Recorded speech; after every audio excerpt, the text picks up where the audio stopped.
मालासेरी डूंगरी की ई तपोभूमि महादानी बगड़ावत सुरवीरारी कर्मभूमि और देवनारायण भगवान री जन्मभूमि मालासेरी डूंगरी ने मारो प्रणाम। आज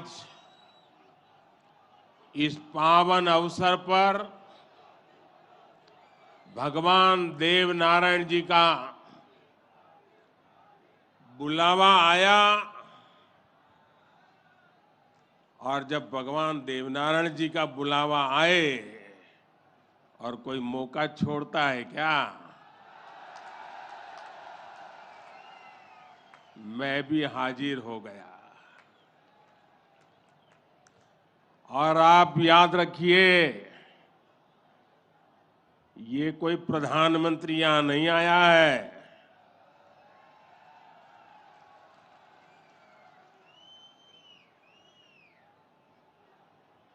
मैं पूरे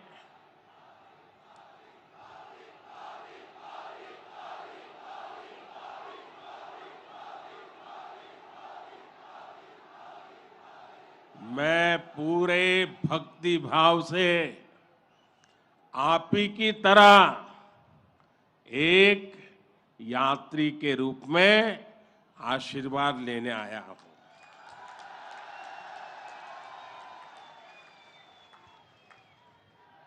अभी मुझे यज्ञशाला में पूर्णाहुति देने का भी सौभाग्य मिला। मेरे लिए ये भी सौभाग्य का विषय है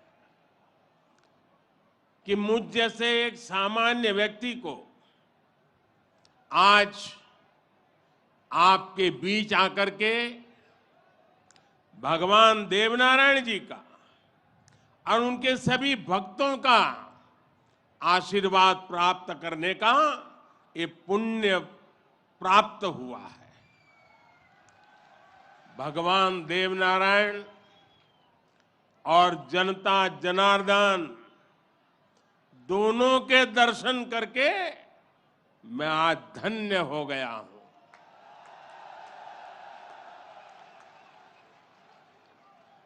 देश भर से यहां पधारे सभी श्रद्धालुओं की भांति मैं भगवान देवनारायण से अनवरत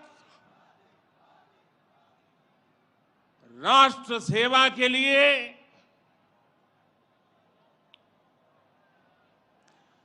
गरीबों के कल्याण के लिए आशीर्वाद मांगने आया हूं।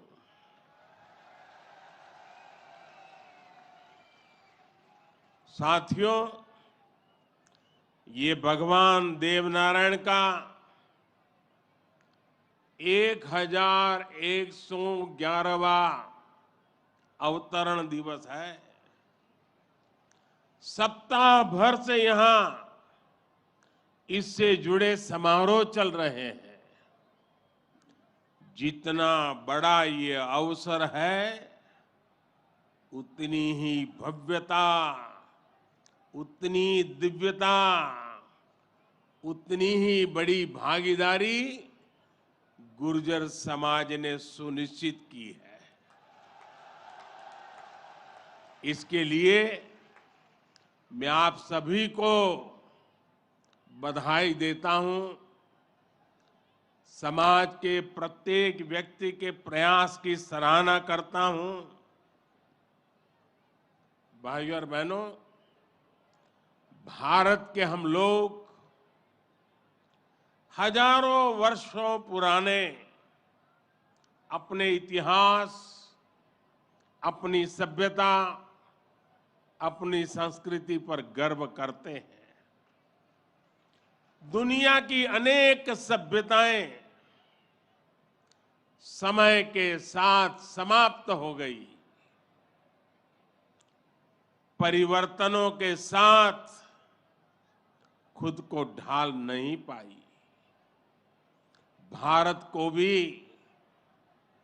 भौगोलिक, सांस्कृतिक, सामाजिक और वैचारिक रूप से तोड़ने के बहुत प्रयास हुए, लेकिन भारत को कोई भी ताकत समाप्त नहीं कर पाई। भारत सिर्फ एक भूभाग नहीं है, बल्कि हमारी सभ्यता की, संस्कृति की, सद्भावना की, संभावना की एक अभिव्यक्ति है। इसलिए आज भारत अपने वैभवशाली भविष्य की नींव रख रहा है। और जानते हैं, इसके पीछे सबसे बड़ी प्रेरणा, सबसे बड़ी शक्ति क्या है? किसकी शक्ति से, किसके आशीर्वाद से? भारत अटल है, अजर है, अमर है। मेरे प्यारे भाइयों और बहनों, ये शक्ति हमारे समाज की शक्ति है। देश के कोटि कोटि जनों की शक्ति है। भारत की हजारों वर्षों की यात्रा में समाज शक्ति की बहुत बड़ी भूमिका रही है। हमारा ये सौभाग्य रहा है कि हर महत्वपूर्ण काल में हमारे समाज के भीतर से ही एक ऐसी ऊर्जा निकलती है जिसका प्रकाश सबको दिशा दिखाता है, सबका कल्याण करता है। भगवान देवनारायण भी ऐसे ही ऊर्जा पुंज थे, अवतार थे, जिन्होंने अत्याचारियों से हमारे जीवन और हमारी संस्कृति की रक्षा की। देह रूप में मात्र 31 वर्ष की आयु बिताकर जनमानस में अमर हो जाना सर्वसिद्ध अवतार के लिए ही संभव है। उन्होंने समाज में फैली बुराइयों को दूर करने का साहस किया, समाज को एकजुट किया, समरसता के भाव को फैलाया। भगवान देवनारायण ने समाज के विभिन्न वर्गों को साथ जोड़कर आदर्श व्यवस्था कायम करने की दिशा में काम किया। यही कारण है कि भगवान देवनारायण के प्रति समाज के हर वर्ग में श्रद्धा है, आस्था है। इसलिए भगवान देवनारायण आज भी लोक जीवन में परिवार के मुखिया की तरह हैं। उनके साथ परिवार का सुख दुख बांटा जाता है। भाइयों और बहनों, भगवान देवनारायण ने हमेशा सेवा और जन कल्याण को सर्वोच्चता दी। यही सीख, यही प्रेरणा लेकर हर श्रद्धालु यहां से जाता है।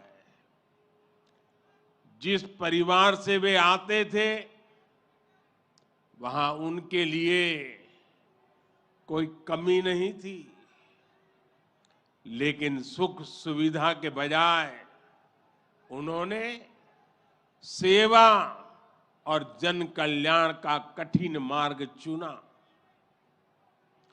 अपनी ऊर्जा का उपयोग भी उन्होंने प्राणी मात्र के कल्याण के लिए किया। भाइयों और बहनों, भला जी भला, देव भला।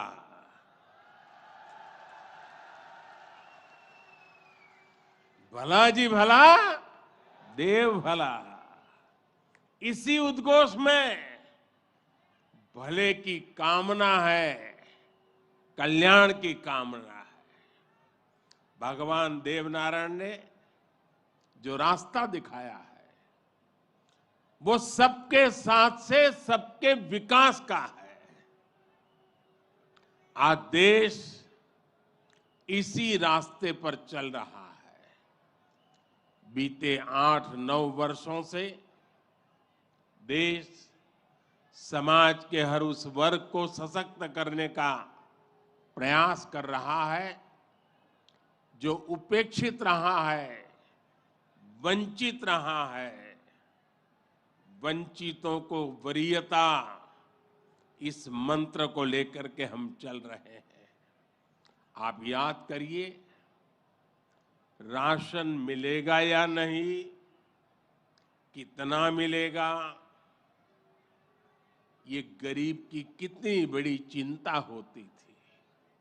आज हर लाभार्थी को पूरा राशन मिल रहा है, मुफ्त मिल रहा है।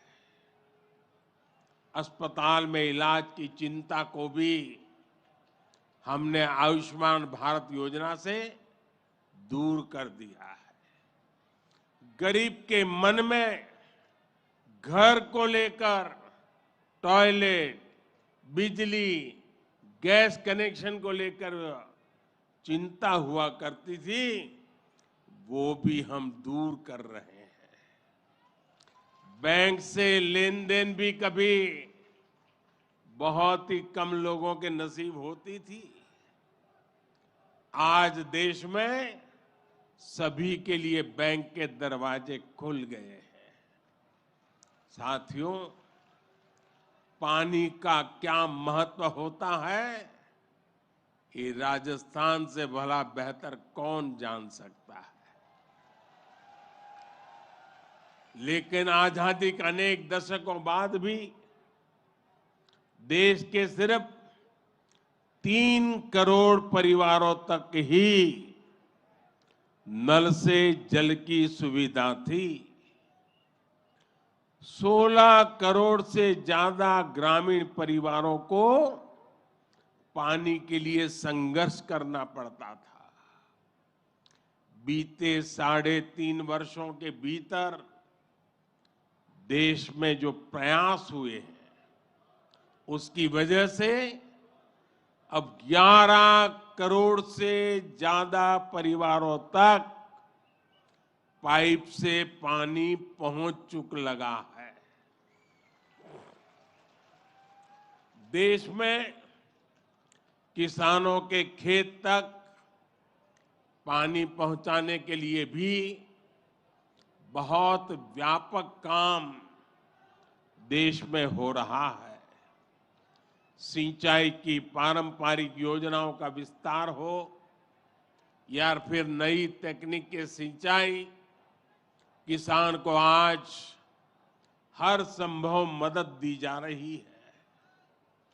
छोटा किसान जो कभी सरकारी मदद के लिए तरसता था, उसे भी पहली बार पीएम किसान सम्मान निधि से सीधी मदद मिल रही है। यहां राजस्थान में भी किसानों को पीएम किसान सम्मान निधि के तहत 15,000 करोड़ रुपए से अधिक सीधे उनके बैंक खातों में भेजे गए हैं। साथियों, भगवान देवनारायण ने गौ सेवा को समाज सेवा का, समाज के सशक्तिकरण का माध्यम बनाया था। बीते कुछ वर्षों से देश में भी गौ सेवा का ये भाव निरंतर सशक्त हो रहा है। हमारे यहाँ पशुओं में खुर और मुंह की बीमारियां, खुरपका और मुंहपका कितनी बड़ी समस्या थी, ये आप अच्छी तरह जानते हैं।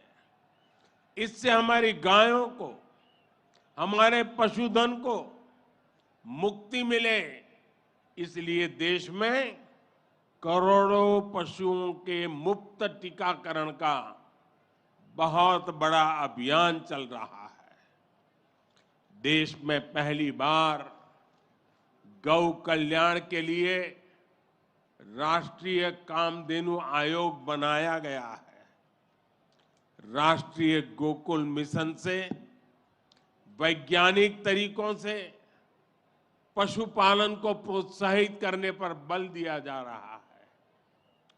पशुधन हमारी परंपरा, हमारी आस्था का ही नहीं, बल्कि हमारे ग्रामीण अर्थतंत्र का भी मजबूत हिस्सा है। इसलिए पहली बार पशुपालकों के लिए भी किसान क्रेडिट कार्ड की सुविधा दी गई है। आज पूरे देश में गोवर्धन योजना भी चल रही है। ये गोबर सहित खेती से निकलने वाले कचरे को कंचन में बदलने का अभियान है। हमारे जो डेयरी प्लांट है, वे गोबर से पैदा होने वाली बिजली से ही चले, इसके लिए भी प्रयास किए जा रहे हैं। साथियों, पिछले वर्ष स्वतंत्रता दिवस के अवसर पर मैंने लाल किले से पंच प्राणों पर चलने का आग्रह किया था। उद्देश्य यही है कि हम सभी अपनी विरासत पर गर्व करें, गुलामी की मानसिकता से बाहर निकले और देश के लिए अपने कर्तव्यों को याद रखें। अपने मनुष्यों के दिखाए रास्तों पर चलना और हमारे बलिदानियों, हमारे शूरवीरों के शौर्य को याद रखना भी इसी संकल्प का हिस्सा है। राजस्थान तो धरोहरों की धरती है। यहां सृजन है, उत्साह और उत्सव भी है, परिश्रम और परोपकार भी है। शौर्य यहां घर घर के संस्कार है। रग राग राजस्थान के पर्याय है। उतना ही महत्व यहां के जन जन के संघर्ष और संयम का भी है। ये प्रेरणा स्थली भारत के अनेक गौरवशाली पलों की, व्यक्तित्वों की साक्षी रही है। तेजासी से बाबूजी तक, गोगा जी से रामदेव जी तक, बप्पा रावल से महाराणा प्रताप तक, यहां के महापुरुषों, जननायकों, लोक देवताओं और समाज सुधारकों ने हमेशा देश को रास्ता दिखाया है। इतिहास का शायद ही कोई कालखंड है जिसमें इस मिट्टी ने राष्ट्र के लिए प्रेरणा न दी हो। इसमें भी गुर्जर समाज शौर्य, पराक्रम और देशभक्ति का पर्याय रहा है। राष्ट्र रक्षा हो या फिर संस्कृति की रक्षा, गुर्जर समाज ने हर कालखंड में प्रहरी की भूमिका निभाई है। क्रांतिवीर भूप सिंह गुर्जर, जिन्हें विजय सिंह पथिक के नाम से जाना जाता है, उनके नेतृत्व में बिजोलिया का किसान आंदोलन आजादी की लड़ाई में एक बड़ी प्रेरणा था। कोतवाल धन सिंह जी और जोगराज सिंह जी ऐसे अनेक योद्धा रहे हैं जिन्होंने देश के लिए अपना जीवन दे दिया। यही नहीं, राम प्यारी गुर्जर, पन्ना धाय जैसी नारी शक्ति की ऐसी महान प्रेरणाएं भी हमें हर पल प्रेरित करती है। ये दिखाता है कि गुर्जर समाज की बहनों ने, गुर्जर समाज की बेटियों ने कितना बड़ा योगदान देश और संस्कृति की सेवा में दिया है। और ये परंपरा आज भी निरंतर समृद्ध हो रही है। ये देश का दुर्भाग्य है कि ऐसे अनगिनत सेनानियों को हमारे इतिहास में वो स्थान नहीं मिल पाया जिसके वो हकदार थे, जो उन्हें मिलना चाहिए था। लेकिन आज का भारत, नया भारत, बीते दशकों में हुई उन भूलों को भी सुधार रहा है। अब भारत की संस्कृति और स्वतंत्रता की रक्षा के लिए भारत के विकास में जिसका भी योगदान रहा है, उसे सामने लाया जा रहा है। साथियों, आज ये भी बहुत जरूरी है कि हमारे गुर्जर समाज की जो नई पीढ़ी है, जो युवा है, वो भगवान देव नारायण के संदेशों को, उनकी शिक्षाओं को और मजबूती से आगे बढ़ाएं। ये गुर्जर समाज को भी सशक्त करेगा और देश को भी आगे बढ़ाने में इससे मदद मिलेगी। साथियों, 21वीं सदी का ये कालखंड भारत के विकास के लिए, राजस्थान के विकास के लिए बहुत अहम है। हमें एकजुट होकर देश के विकास के लिए काम करना है। आज पूरी दुनिया भारत की ओर बहुत उम्मीदों से देख रही है। भारत ने जिस तरह पूरी दुनिया को अपना सामर्थ्य दिखाया है, अपना दमखम दिखाया है, उसने शूरवीरों की इस धरती का भी गौरव बढ़ाया है। आज भारत दुनिया के हर बड़े मंच पर अपनी बात डंके की चोट पर कहता है। आज भारत दूसरे देशों पर अपनी निर्भरता कम कर रहा है। इसलिए ऐसी हर बात जो हम देशवासियों की एकता के खिलाफ है, उससे हमें दूर रहना है। हमें अपने संकल्पों को सिद्ध कर दुनिया की उम्मीदों पर खरा उतरना है।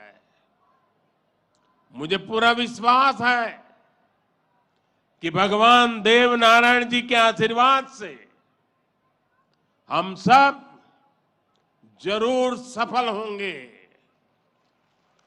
हम कड़ा परिश्रम करेंगे, सब मिलकर के करेंगे।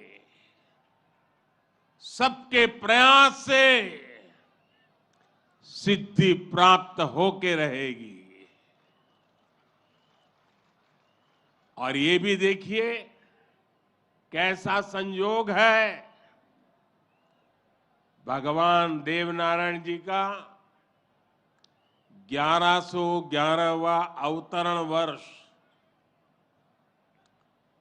उसी समय भारत की G20 की अध्यक्षता,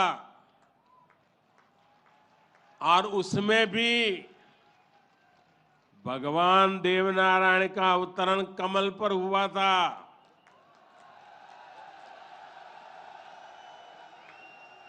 और G20 का जो लोगो है उसमें भी कमल के ऊपर पूरी पृथ्वी को बिठाया है। ये भी बड़ा संयोग है। और हम तो वो लोग हैं जो पैदाइशी कमल के साथ हुई है।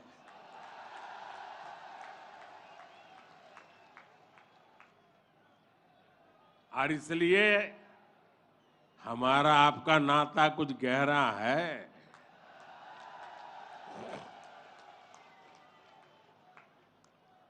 लेकिन मैं पूज्य संतों को प्रणाम करता हूं, इतनी बड़ी तादाद में यहां आशीर्वाद देने आए हैं। मैं समाज का भी हृदय से आभार व्यक्त करता हूं कि एक भक्त के रूप में मुझे आज यहां बुलाया, भक्ति भाव से बुलाया।